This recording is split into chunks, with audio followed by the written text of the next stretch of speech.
কি বিয়া করলি বাবা মদন, 14 গোষ্ঠী খাওয়াইলি সদন।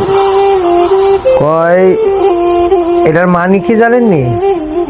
এক লোকে বউ দেখতে দেখতে মনে করেন ঘটককে হয়রান বানাই নিচ্ছে। তো ঘটক লাগ কইরা তার এক ছেলেরে মেয়ে সাজায়া দেখাইছে।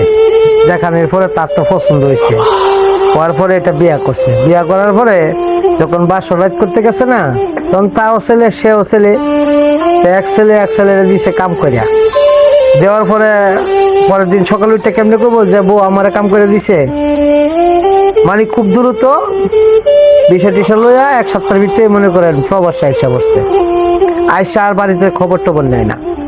তখন বউ চিন্তা করছে কিরে এর কাছে বিয়া বইলাম, তাই কিন্তু সাপ পাইলাম না, বিয়ার ঠিকঠাক বিচারটা করে নি।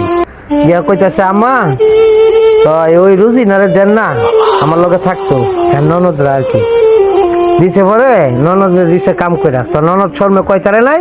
পরের দিন কই কি মা আমি যাইতাম না, তুই যা। তো গিয়ে কইছে আমা ও ইয়া রুজিনা যেত যাইতো না, তো আমনি আয়েন। হের মা গেছে গেছে পরে দিছে হের মারে ফোন দেয়া। যাওয়ার পরে কইতাছে সকালবেলা উঠটা পুতরে ফোন দিয়া, কি বিয়া করে থুয়ে গেলি বাবা মদন, খাওয়াইলি 14 গোষ্ঠী সদন। কইস না গো মা দুঃখের কথা, আইজ জানে আমার হুগার ব্যথা।